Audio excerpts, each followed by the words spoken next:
Okay. Hi everyone, I'm Rebecca. And this is Sushil. And welcome to our channel. yay, we are going to be a little awkward and unprofessional YouTubers because We've never done this before. Yes, but there is some topic we want to talk about, and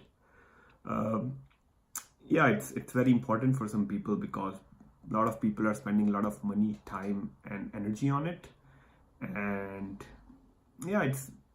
so basically we are talking about IELTS, and you won't believe, but for many people the difference between their dream of coming to Canada and not coming to Canada is majority of the time IELTS. For a lot of workers, students, immigrants who are very talented and very intelligent, but they can't come to Canada because they cannot get IELTS. So yeah, until recently I didn't know about IELTS. I am a Canadian. I'm from British Columbia. So I've never really came across IELTS. I also did a teaching English certificate. But IELTS I wasn't really aware of until I went to India recently. India, and I seen it everywhere, like on billboards, posters, and I know it's a big industry, big industry. Yeah. Cool. So what's your experience with IELTS? Like, what is it exactly? IELTS, I think they basically, if you want to go to Commonwealth countries, for example, United Kingdom, Australia, New Zealand, and Canada, they test you on your English. So before you want to come to their country as an immigrant or as a student, they want to test whether you can, assimilate in the culture, you can speak good English. And it is very important for especially students because most of the curriculum is in English. So if you cannot understand the language, then what's the point of coming here as a student? So that's why it's important. And like for me, I'm from India. Hindi is my first language. English is not my first language. So it actually makes sense in a way that I have to write IELTS. But I've seen people from Australia and UK and America, they want to come to Canada as a permanent resident, they have to write IELTS as well. That makes no sense, especially from the UK. I know, but yeah, that's what you got to do. So why do you think IELTS has this monopoly on like English language training, and why is it just from the UK, and why can't every country have their own training, like one from Canada, one from US, one from Australia? No, I think you can do CELPIP. That is a Canadian test. It's a computer-based test. However, it's not available in most of the countries. Okay. IDP Australia, I think I did IDP Australia before coming to Canada as a student 8 years ago. That was all Australian and British accent. There is I think one IELTS British Council as well.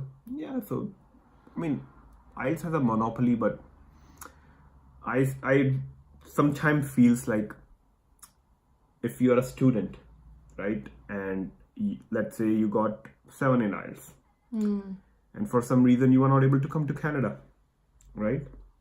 But you got 7, let's say in 2014, and then for some reason either your your study visa was rejected, or something happened, you were not able to arrange funds, and you delayed your decision of coming to Canada.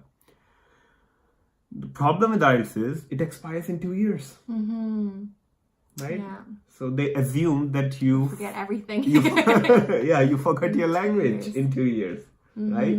So you have to write it again, right? So from what I understand, there's 2 tests for IELTS. There's IELTS General and IELTS Academic. So academic is what you have to do as a student. Yes.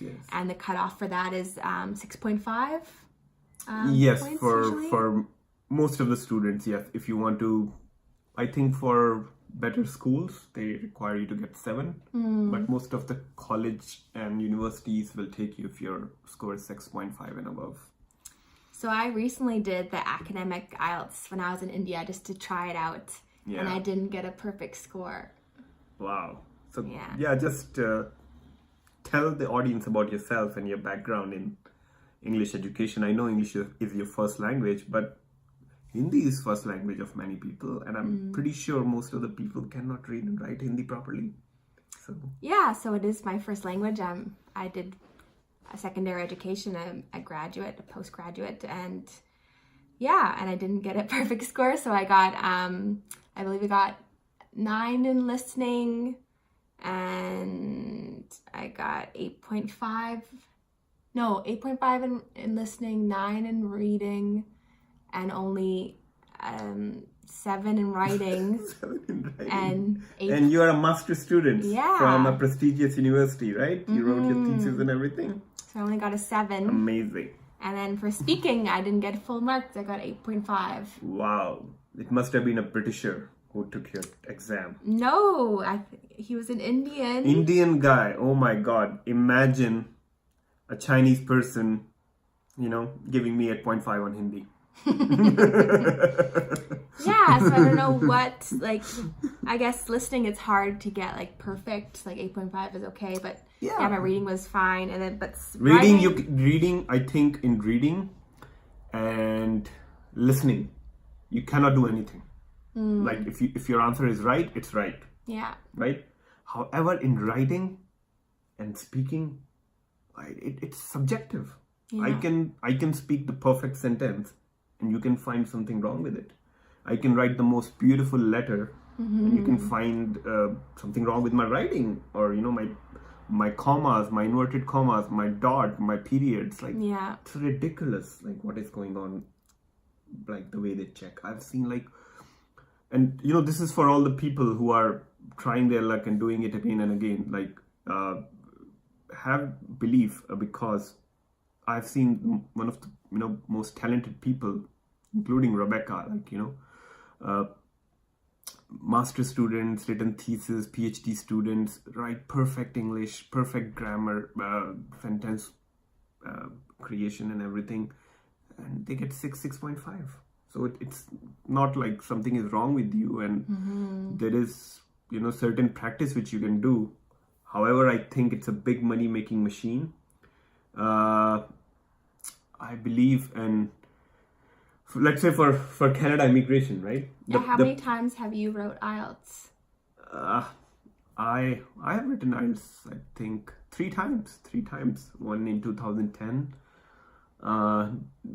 I think I got 6.5 or 7 overall, which was good enough for me to get admission. And then for Canadian immigration, I think in 2013-14, it was good. I got 8.5 in speaking.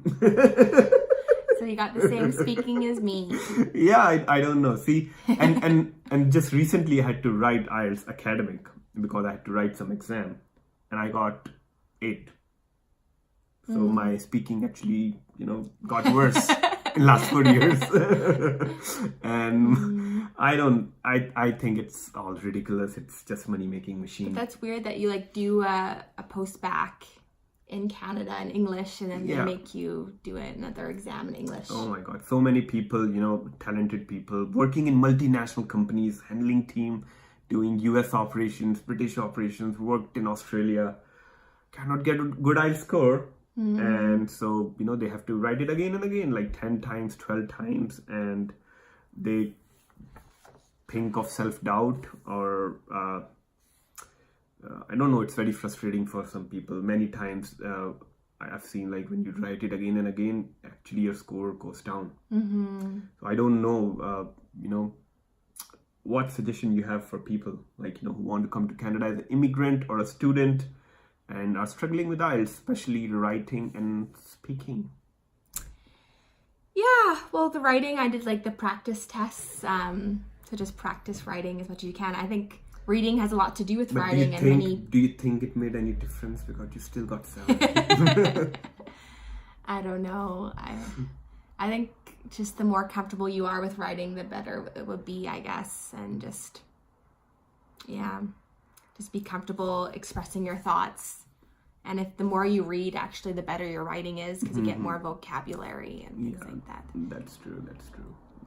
And then speaking, I think I was just blown away by the level of English when I was living in India. Like everyone speaks English, and it's just so amazing. Because I also spent time in China, and there no one speaks English besides like the big centers, like maybe Shanghai and Hong Kong. So yeah, so you speak a lot of English there. Like all business is conducted in English usually. Yes, it has become a corporate language. Yeah, I know. So yeah, I think, and then I think somehow the levels for Indians is higher than those for Chinese. Like, is it easier for Chinese to pass IELTS? You believe that? That's not fair. Like, I think it should be like the same ground for everyone. Oh, I just heard that maybe. Yeah, I know. Some universities, when they see Indian students, like it's higher IELTS requirement for them. However, if you are from other countries, it's lower. Yeah. Because I think they just don't want Indians. Or, I mean, it makes sense that, so many Indians are coming, but it's not our fault. It's just a country of 1.3 billion people. And because of British colonization, so many people, and globalization, so many people speak decent English. So, yeah. Yeah, so tell us your thoughts. Like, do you think IELTS is a big scam? What are your experience with IELTS? And I don't know, can we do anything to change it, or we just have to live with it, or can we like pass out? Yeah, I have one actually, advice for some people, like people who are actually trying to get into Canada as an immigrant.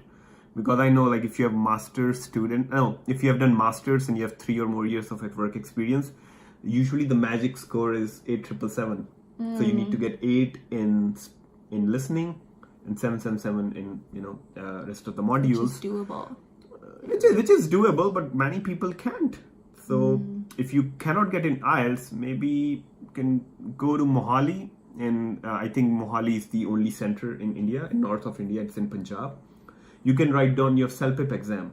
So CELPIP, they actually rate you out of 12. So in IELTS, you get points out of 9. So it's still a CLB level. CLB, like Canadian Language Benchmark. Yeah. So IELTS is CLB level. So out of 12, if you can get 9, you can actually, it's equivalent to 8,777 of IELTS. I actually recently, I wrote down CELPIP as well. So was it easier than IELTS? I believe listening and speaking, it's easier in IELTS. Reading and writing is easier in CELPIP. So if your weak points are reading and writing, I think you should write down IELTS, because if your weak points are reading and writing, you should write down CELPIP, because I believe it's easier for us to improve our listening and speaking rather than reading and writing. It's very difficult because it's years of practice. Some people, they have just read a lot of books, right? They just are good readers, and for some people, even though, like for example me, I don't think I've hardly read 2 or 3 books in my life apart from my study curriculum. So I'm not good at reading and writing. However, I didn't get good score in listening and speaking, to be honest, in CELPIP. Okay. But I believe if you do practice more, CELPIP, it's still, I think, you have a better chance. And CELPIP actually uses like Canadian accents, yes. So that is also, I think, easier to understand than Australian and British. It doesn't make sense, right? So I think, but that's what you got to do. Like, rules, you cannot fight the rules. We can scream 1,000 times, IELTS is a scam, IELTS is a scam. Not going to change anything, right? If you want to come to Canada, you have to play by rules. You want to come to Australia, these are the benchmarks, and it's same for everyone. So yeah, just do your best, and yeah. Cool. Well, if you have any comments, write them below. And yeah, what are your experience with IELTS? And maybe we can do another video about more tips next time. Yeah. I want to dedicate this channel to immigrants living in Canada, or immigrants who want to come to Canada, how we can help them, I know IELTS is one of the main issues people struggle with, and I don't think if this video was any help or it added any value to you. But we just want to say that, you know, I myself, I'm a Canadian PR for many years now, and if I can do it, other people can do it. You can also do it. Don't lose heart. I don't think people who don't get good grades in IELTS and self-pip that, you know, your English is bad. It's just like you can just keep fighting, keep doing it, and it will happen. I know one guy, he wrote IELTS 12 times. 12 times. 12 times. And he did it. He did it. Just never gave up. He did it. I met him in February. He came to Canada and he did it. Yay. Right? So if you are a young student, 18, 19, 20 years of age, don't lose hope. There's no shortcut. There's no shortcut. Keep working hard, and yeah, it will happen. Yay. Yeah. Okay, then. Well, yeah, I think it's a long video, already 16 minutes. Okay, guys, so yeah, we'll look forward to reading your comments, and yeah, we'll keep making videos and keep helping people and give our thoughts and suggestions so that, you know, you can make your Canadian dream come true. Okay, bye. Bye.